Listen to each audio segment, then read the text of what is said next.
Episode 84 underworld की दुनिया। मोहित की स्पेशल फोर्स पूरे शहर में फैल गई। मोहित ने अपनी स्पेशल फोर्स को पूरे शहर के अंडरवर्ल्ड से रिलेटेड हर उन लोगों के पास भेजा जिनका इस समय शहर पर नाम चल रहा था। उन लोगों में drug dealers, smugglers, gun smugglers और हर इलीगल बिजनेस के किंग्स शामिल थे। मोहित की स्पेशल फोर्स ब्लैक कपड़ों और पूरी तरह से आर्म ढोकर उन लोगों के घर पहुंची। मोहित सर, इस शहर को अपने अंडर में लेना चाहते हैं। तुम्हारे पास दो ऑप्शंस हैं। पहला ऑप्शन, तुम बॉस की बात मान लो और उनके लिए अपनी लॉयल्टी साबित करो। दूसरा ऑप्शन, अगर तुम अपनी लॉयल्टी साबित नहीं करना चाहते तो फिर अपनी गलतियों के कॉन्सिक्वेंसेस को उठाने के लिए तैयार रहना। अलग अलग जगहों पर मोहित की स्पेशल फोर्सेस के लोगों ने शहर के नामी लोगों को हक्का बक्का कर दिया। एक जवान से आदमी ने इस किस्से के बारे में फोन पर अपने चाचा जी को बताने लगा। चाचा जी, मोहित भाटिया कौन है? मैंने कभी उसके बारे में नहीं सुना। क्या वो हमारे साथ मजाक कर रहा है? वो चाह रहा है कि मैं उसके लिए अपनी लॉयल्टी साबित करूं, क्योंकि उसने अपने लोगों को हमारे यहाँ गन लेकर भेजा हुआ है।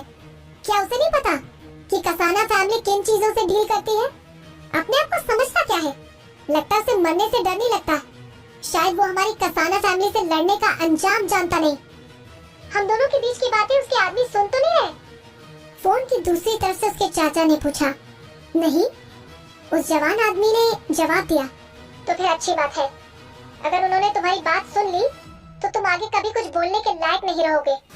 वो चाचा अपने भतीजे को समझाते हुए बोला, तुम जल्दी से पता करो कि मोहित भाटिया कौन है, और अगर उन आदमियों को सच में मोहित भाटिया ने भेजा है तो अपनी लॉयल्टी अभी साबित कर देना, वरना वो हमारा काम चुटकी बजाते ही खत्म कर सकता है। अपने चाचा की बात सुनकर वो आदमी अनकंफर्टेबल होते हुए बोला, हे भगवान, ऐसा क्यों बोल रहे हो? आखिरकार ये मोहित भाटिया कौन है? वो राम भाटिया का पोता है। फोन की दूसरी तरफ से चाचा जी ने जवाब दिया। अब ये राम भाटिया कौन है?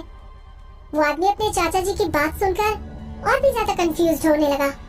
उसकी फैमिली, कसाना फैमिली का नाम इस शहर पर काफी सालों से चल रहा था, और उस आदमी ने पहले कभी अपने किसी बड़े बूढ़े से राम भाटिया का नाम नहीं सुना था। बेशक भाटिया फैमिली का ओरिजिन दिल्ली से था, लेकिन वो पहले पंजाब से बिलोंग करते थे। उन्होंने अपना बिजनेस कभी छोटे एरिया में नहीं किया, बल्कि वो अपना बिजनेस इंटरनेशनली फैलाना चाहते थे। इसीलिए छोटे स्केल पर बिजनेस करने वाले लोगों ने राम भाटिया का नाम कभी नहीं सुना था। लेकिन राम भाटिया का नाम सारे पुराने शहर के नामी आदमियों ने सुना हुआ था। अंडरवर्ल्ड में पुराना होने की वजह से कसाना फैमिली के चाचा अपने भतीजे से ज्यादा नॉलेज रखते थे। चाचा को महसूस हुआ कि उनका भतीजा ऐसे नहीं समझने वाला, इसीलिए वो उसे पॉइंट की बात समझाते हुए बोले, तुम राम भाइयों को नहीं जानते, लेकिन तुमने इंडिया माफिया गैंग का तो नाम सुना ही होगा। ये भी कोई सवाल है पूछने वाला? अंडरवर्ल्ड में ऐसा कौन ही होगा जो इंडिया माफिया गैंग के बारे में न जानता हो? मोहित भाटिया उसी माफिया गैंग के गॉडफादर का पोता है। उस आदमी को अपने कानों पर भरोसा नहीं हुआ। इंडियन माफिया गैंग के गॉडफादर का पोता यहाँ उनके शहर में क्या कर रहा है? मोहित भाटिया के लोग बता रहे हैं कि वो शहर पर अपना बेस कैंप सेटअप करना चाहता है। उस आदमी ने अपने चाचा को बताया। वो पहले ही ऐसा कर चुके हैं। कसाना फैमिली के चाचा के चेहरे पर कड़वी मुस्कुराहट आ गई। मोहित के दादाजी पहले ही शहर में अपना हक जमा चुके थे। राम भाटिया ने सब लोगों को बोला था कि वो सब अपने रास्ते पर चले और राम भाटिया उनके बीच कभी नहीं आएगा। राम भाटिया ने उन सबसे रिक्वेस्ट किया कि कोई परेशान ना हो और अपना अपना काम करता रहे। काफी सालों से शहर में शांति बनी हुई थी। सब लोगों के मन में सिर्फ एक ही सवाल आया कि अचानक से राम भाटिया का पोता सारे अंडरवर्ल्ड पर अपना हक क्यों जमाना चाहता है? तुम अपनी लॉयल्टी उनको दिखा दो। हमारी कसाना फैमिली के लिए परेशानियां मत खड़ी कर देना। चाचा ने अपने भतीजे को इस बारे में याद दिलाकर फोन काट दिया। कुछ देर तक सोचने के बाद उस जवान गैंग लीडर ने अपना मन बना लिया और मोहित के आदमियों से बोला, कसाना फैमिली आपको अपनी लॉयल्टी दिखाएगी। ऑलमोस्ट सारे शहर के गैंग लीडर्स ने अपनी तरफ से लॉयल रहने का मोहित के आदमियों को वादा कर दिया, और जिन गैंग लीडर्स ने ऐसा करने से मना कर दिया उनको वही मोहित की स्पेशल फोर्स के आदमियों ने रास्ते से साफ कर दिया। तभी उस समय से सारे अंडरवर्ल्ड के गैंग मेंबर और उनके लीडर मोहित के साथ हो गए। काम हो गया है मोहित सर। किरण ने ट्रीटमेंट रूम का दरवाजा धीरे से खोला और मोहित को रिपोर्ट दे दी। उस रूम की लाइट बिना जलाए मोहित विधि का हाथ पकड़कर उसके बेड के साइड में कुर्सी पर बैठा हुआ था। विधि की आंखें बंद थी और वो धीरे धीरे होश में आने लगी थी। विधि की पलकें हिलने लगी थी जैसे कि वो कोई बुरा सपना देख रही हो। मोहित प्यार से उसकी तरफ देख रहा था। किरण दरवाजे पर खड़े होकर मोहित के जवाब का वेट कर रही थी। वो फिर से बोली, सर। मोहित ने अपना हाथ हिलाया और किरण को शांत रहने का इशारा किया।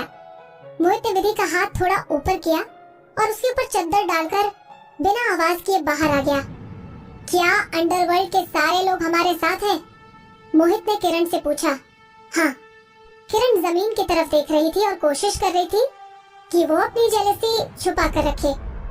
बेशक मोहित के बारे में बहुत कम लोग जानते थे कि उसने बड़ी मेहनत से अपनी फैमिली का नाम माफिया और अंडरवर्ल्ड के लोगों से हटवाया था। वो चाहता था कि उसके नाम अपना प्रॉपर और लीगल बिजनेस हो।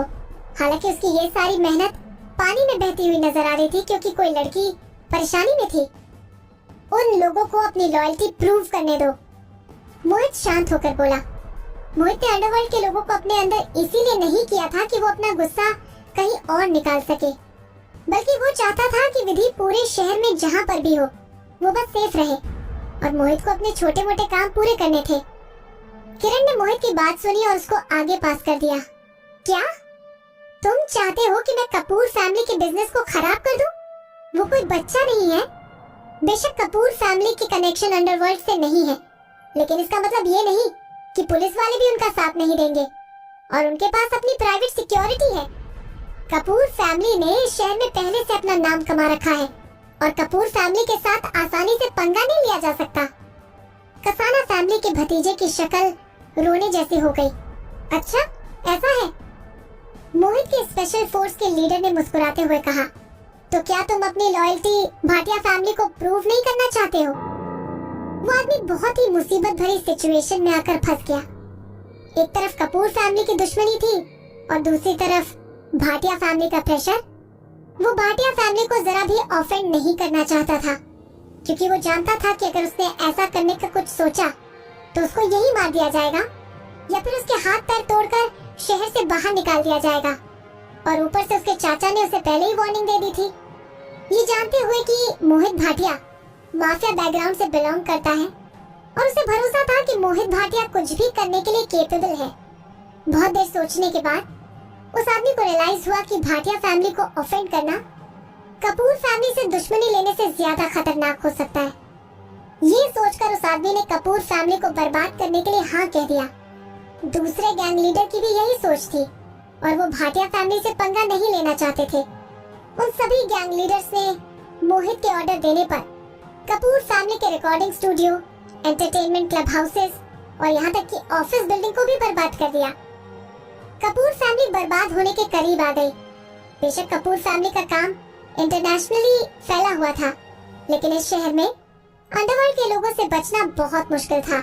इस लड़ाई में कपूर फैमिली को बहुत ज्यादा लॉस उठाना पड़ा और सुबह तक उनके नाम की हर चीज बर्बाद हो चुकी थी। मैं इस शहर को शाम होने से पहले अपने अंदर में लेना चाहता हूँ। मोहित ने अपनी बात को सच करके दिखाया। शाम ढलने से पहले वो पूरे शहर के अंडरवर्ल्ड के लोगों को अपने अंडर कर चुका था। मोहित ने कपूर फैमिली से अपना बदला लेना भी शुरू कर दिया था।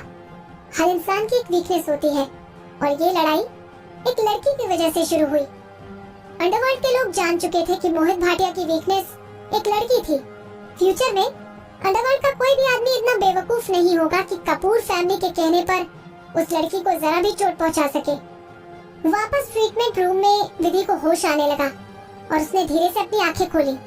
तुम्हें होश आ गया विदुषी? मोहित वहाँ बैठा हुआ विधि पर अपनी पूरी नजर रख रहा था। मोहित की आवाज बहुत शांत और फियरफुल थी।